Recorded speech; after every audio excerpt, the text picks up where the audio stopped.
What's up, guys? Welcome back to the channel. Welcome back to the vlog. Thanks for pressing play. As you can see behind me, we got a C8 Z06 and my C7 ZR1, and I've come to answer a question I've gotten a bunch of times from you guys. Which one is my favorite?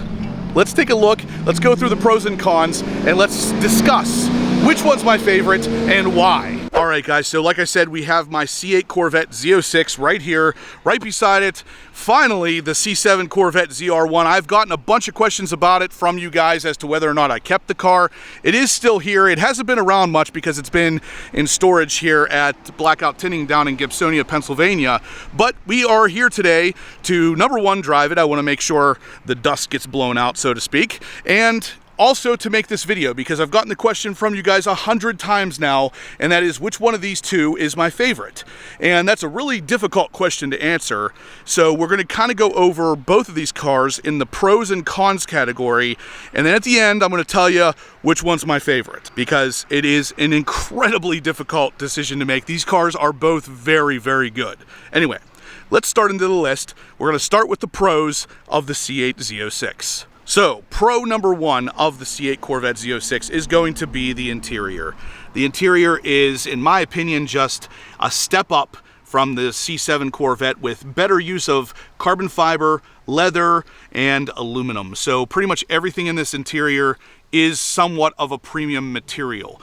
And that is basically what elevates it to, in my opinion, supercar status. The amount of carbon fiber use in here is just absolutely insane, and the interior just feels more premium than the C7 by at least a little bit. Pro number two of the C8 Corvette Z06 is right back here, and it's right there. So the mid-engine architecture of the Z06 gives it an advantage as far as weight distribution is concerned, at least in track performance. And the fact that it is able to hit a 670 horsepower mark with a naturally aspirated engine is just another thing in itself. But ultimately, the C7 Corvette Z06 is a mid-engine design, and that is very beneficial when it comes to track use, again, for weight distribution. While we're back here, we're going to talk about pro number three, which is just general customizability. So the aftermarket for the C8 Corvette in general is just exploding over the C7 Corvette. So the C7 Corvette had some aftermarket stuff, but you can't literally go on the internet anywhere without seeing some sort of custom third-party aftermarket parts available for the C8 Corvette that somehow just make it more yours. Obviously, coming into the engine bay, you can see I've got everything carbon fibered out. All of this stuff is custom. This is all third-party parts, and they look and function amazingly. They fit the car ridiculously well, and everything just makes the car look even more exotic. Pro number four is going to be a little bit of a controversial one, but the stance of this car, in my opinion, is better than the C7 Corvette in general. So the C7 and the C8 both have a suspension from GM that can be lowered from factory, but there's something about the stance on the C8 specifically, whether the Z06 or even the Stingray or the E-Ray at this point, that allows you to really minimize or completely eliminate wheel gap without really affecting horribly the ground clearance here. So basically, if you drop a C7 all the way down on stock bolts, you have a lot less ground clearance than you do with the C8. The bumpers sit higher on the car, while the wheels seem to sit a little bit lower, so when you lower the car, the wheels go up into the fender well, but the bumper doesn't drop as much as it does on the C7 Corvette. So the overall stance, I think, is better, or at least looks better, on the C8. And lastly, pro number five for the C8 Corvette Z06 is this.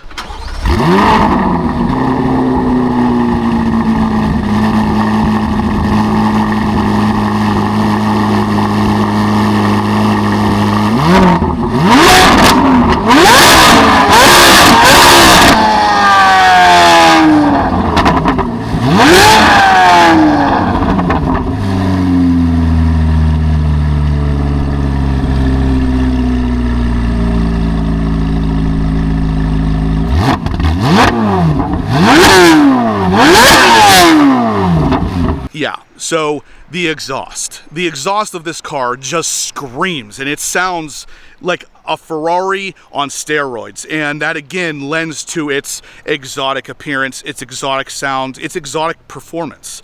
So those are the 5 pros for the C8 Corvette Z06. Let's jump over and do the pros for the C7 ZR1. The first pro is right here. The girth, the width of this absolute monster. And yes, the C8 Z06 is wide,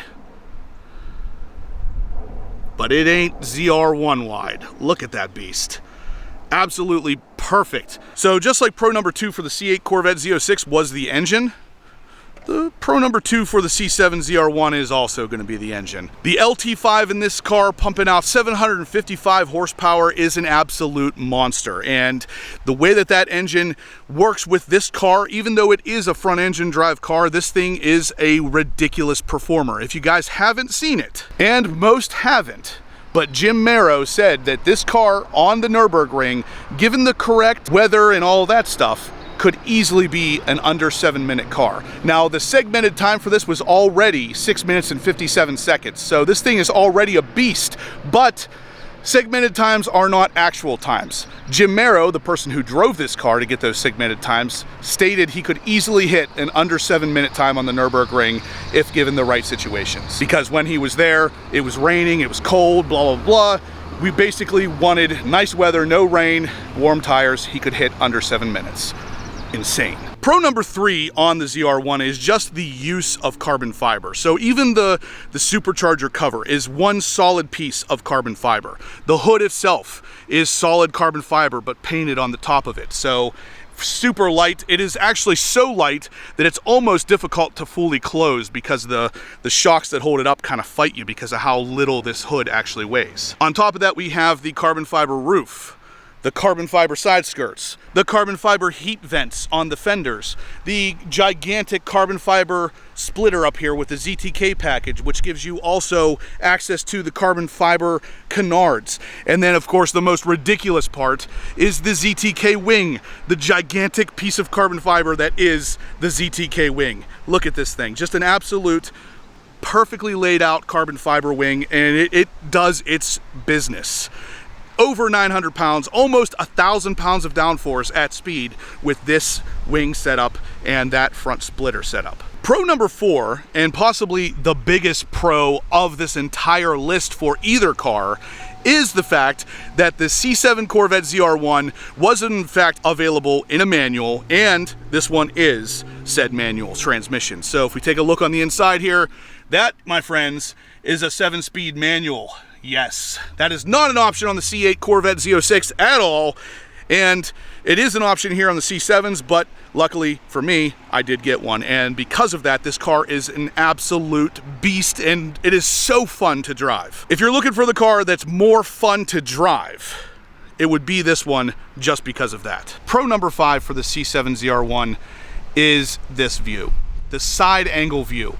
I do think that the C7 or the front engine Corvettes specifically had a nicer side profile because of the fact that they're front engine drive. And the ZR1 just takes that thought and puts it on steroids, because this side profile view of the ZR1 is absolutely just a thing of beauty. And the front engine drive is, of course, a great thing, but also a bad thing at the same time when compared to the C8 Z06 with the mid-engine. They're both good and bad in their own ways, but the look of this, incredible. All right, guys, so we have talked about the pros of each car. Now we're going to talk about the cons, because believe it or not, these two cars, even though they are the top of the line, the top dogs of their performance variant lineups, they're not perfect. And let's talk about why. A lot of you have probably already spotted that I did not list the dual clutch transmission on the C8 Z06 as a pro, and that's because I'm kind of reserving it for a con. Yes, believe it or not, I do think the DCT in the C8 is a con, and there's a reason for it. Not just because it is an absolute performance workhorse, it is the fact that it's kind of fragile, and GM has been having some issues with them as of late.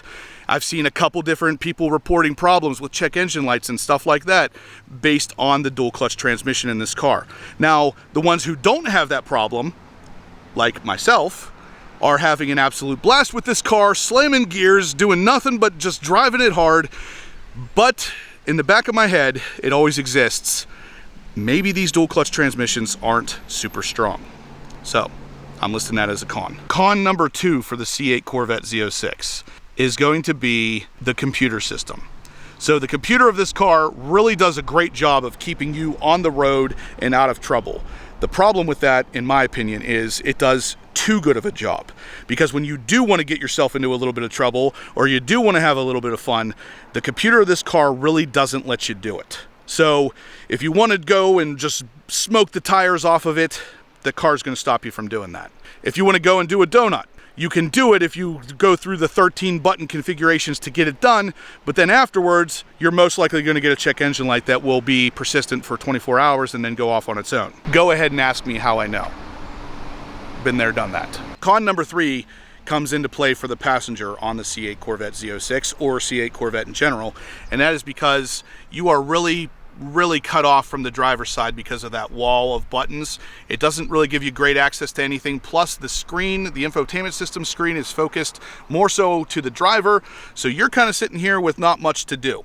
So this is kind of a con because I've heard from a couple different passengers that it gets quote unquote boring, but that's where the engine and the exhaust come into play if you ask me. Con number 4 for the C8 Corvette Z06, or again, the C8 Corvette in general, is going to be storage space. So with the C8 and the Z06, obviously, we get a frunk and a trunk. And cubic feet wise, it is about the same as the C7 Corvette. The problem is it's split up. So we have the frunk here, and then if we go back to the rear, we have the trunk, which is very large. Both the frunk and the trunk are pretty big on these vehicles, but like I said, they're split up. So even though this looks pretty massive, it is not anything compared to the rear hatch area of the C7 Corvette, because it takes about the same amount of space of both the trunk and the frunk on the C8 and puts them in one area where you can literally put almost anything. Even on the interior, there's kind of a lack of space. So just cargo space. The center console there isn't quite as large as the center console on the C7s, and there's no storage whatsoever behind the seats. It's all either the frunk or the trunk, and it's just not enough if you ask me. If you want to take a car like this on any kind of a road trip, it's going to be hard to fit everything you want in there. Now, I've done this in the past with my wife. We have fit a luggage in the front, a bunch of our other stuff in the rear, and we didn't really have an issue, but it would have been a lot easier and a lot more manageable to fit that same stuff in the C7 cargo area. Con number 5 for the C8 Corvette Z06 or C8 Corvette Stingray or even the E-Ray is again here in the rear because of how hard this area is to keep clean. If you have a coupe and you wash this car, but don't touch any of this in here, this will be absolutely filthy with water spots, soap, and everything else. It all gets stuck in here. So even if you do wash it, you're gonna find the same problem that I found. That is cleaning the glass here in the back and the glass on the hatch itself. That glass is almost impossible to reach from either side of the car. You need some sort of wand or some sort of handled brush to reach these pieces of glass. And without that, it is a real bear to get to them. And even if you can't, even if you get the brush with the handle, the one thing you're gonna notice, just like I have, is that it is very hard to get down into this area here. So you'll get most of the glass to about right here. And then from here down, it is almost impossible to get your hand in there because a lot of it's covered with plastic from the underside. So yeah, that's definitely something to be mindful of if you plan on keeping a clean car. That is the 5 cons for the C8 Corvette Z06. Let's talk about the C7 ZR1, because believe it or not, it's not perfect either. So the first con comes to us thanks to the front area here, where we do not have any kind of scrape armor radiator grille guards. And if we come underneath the car here, you can see right in there, yep, leaves, and more leaves. I have pulled pretty much everything imaginable out of the front end of this car. Just recently, a disgustingly used cigarette butt. So that front end being that open is great for cooling. Not so great for picking up stuff off of the road as you're driving. Con number 2 with the C7 Corvettes is the headlights. So I like the headlight design. It looks great. It has mostly LED functionality, but the bulb, the main light output of the car, is an HID, or high intensity discharge bulb. Whereas with the C8 and the C8 Z06, all of it's LED. The light output's LED, the turn signals are LED, all LED. So the C7 came about a little early where we weren't fully using LED for headlight technology yet, and because of that, driving this car at night is a little less impressive. You do definitely get more light output from the C8 Corvette at night. Con number 3 with the ZR1 is the yellowing of the carbon fiber. Now this is a GM issue, not specifically limited to just the ZR1, but because of the fact that this particular carbon fiber sits over top of a pretty big heat source, it has started to turn yellow. I'm not sure how well you'll be able to see it on camera because looking at the back of my camera here, I don't really notice it as much, but you can very clearly tell the splitter in the front is much more of a gray than the carbon up here. This has much more of a brown or yellow tint to it, and it's because it has started to get affected from that heat or even the sunlight or the UV rays. It doesn't matter, but regardless, this is a con for a $150,000 car. I'm not going to list the interior on the C7 as a con because the interior, in my personal opinion, is still really good on the C7. It's not quite as good as it is on the C8, but it is still really good. It is light years better than it was on the C6. What I am going to list as a con, and this may surprise you, is the manual transmission. So in my situation, I do have a manual transmission ZR1, which you guys have probably already asked yourselves, wait a second, Justin, didn't you list that as a pro? Yes, I did, but it's also a con.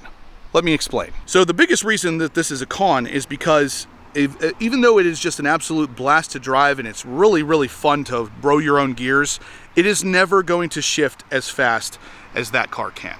You are never going to outshift a dual clutch automatic transmission old school style with a manual transmission. It's just not going to happen. So if you're looking for absolute blistering top end speed, that's going to be more your speed than the manual transmission of the C7. With that said, I'll take the manual transmission any day. And con number 5 is also going to be a little bit contradictory to one of the other pros we were talking about on this car, and it's going to be the gigantic wing.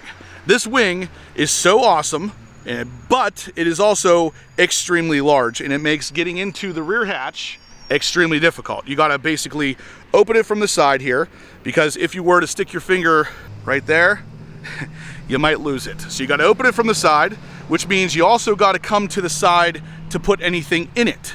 You got to load it all from the side, because going over top of the gigantic wing here is going to be quite a chore to go up and over and into the cargo space area. So yeah, definitely something to be mindful of if you're taking long road trips and you got a lot of stuff to pack in the back of the cargo area of the C7 ZR1.